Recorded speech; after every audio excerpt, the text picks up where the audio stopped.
Greetings. Let's talk about teaching method.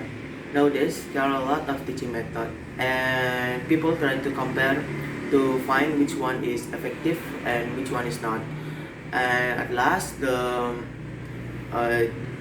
the the not effective teaching method will be knowledge as a boring method or a useless method. But let's we talk about what people thought about an effective method. So, grammar translation method is a traditional technique of foreign language teaching based on explicit instruction in a grammatical analysis of the target language and translation of sentences from the native language into the target language. The basic of grammar translation method, as we got from the definition, is we are using the native language of the learner to teach English, and the material of this method is depend on the level of the learner. So it doesn't matter what the level of your learner is. You can just change the material. So for example, like in the elementary, they start by learning about vocabulary, and from middle school they start learning about grammar. And then what is the disadvantage of grammar GTM? So people, because this method, the learner act like a passive learner. So the learner has a less activity in learning. So that make people think that GTM is a boring method, that make the learner uninterested with the material. Based on my experience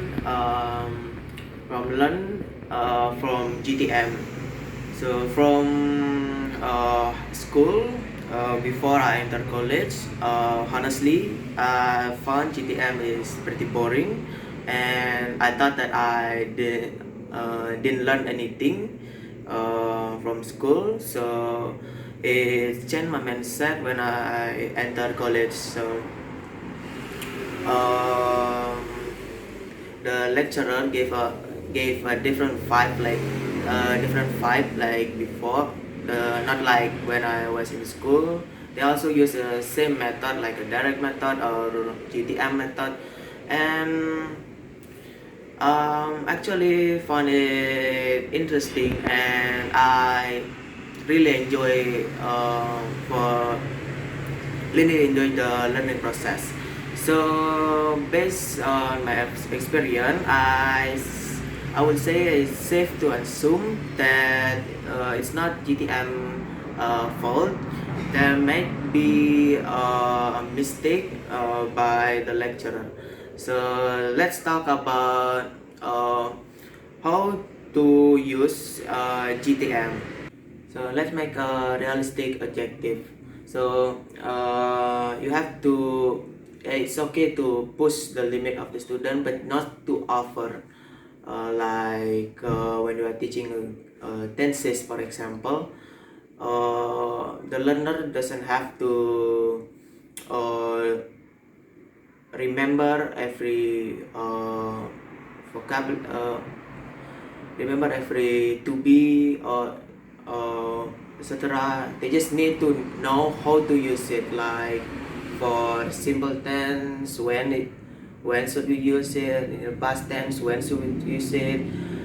They just need to know how to use it, and just need to know the basic principle. Then the rest they can practice more, and they will unconsciously will remember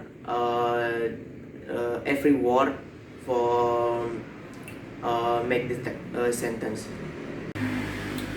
Next, for learning for that process, the lecturer should be the same level as the learner. So what does this mean? What does it mean?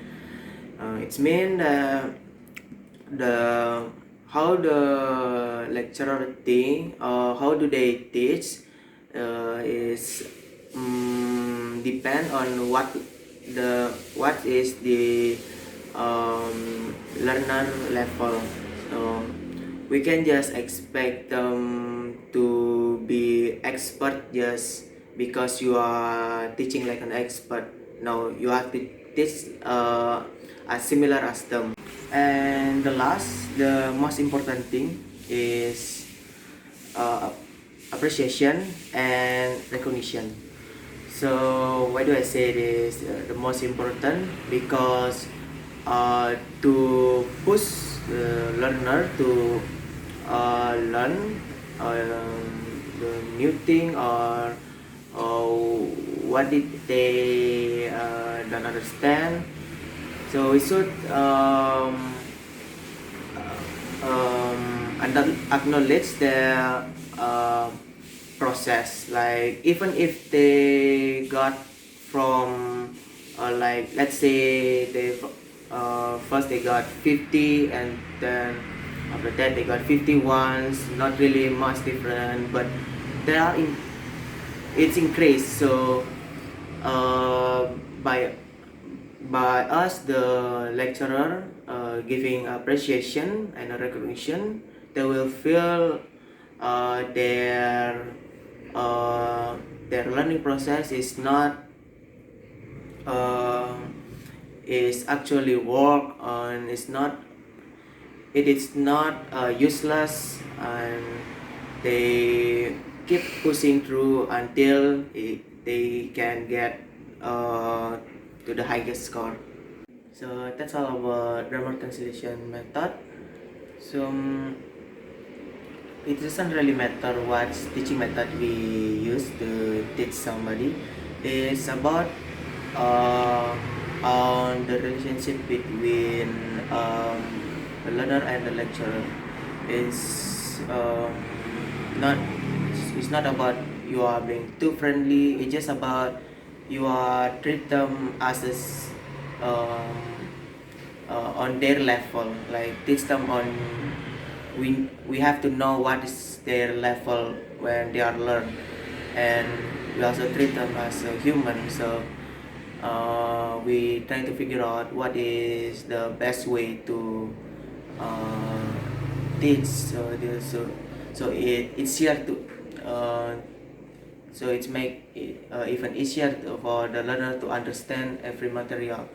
So it's not just about getting the highest grade, but also keeping the mental health while attending a learning process. That's all. Thank you for watching. Have a nice day.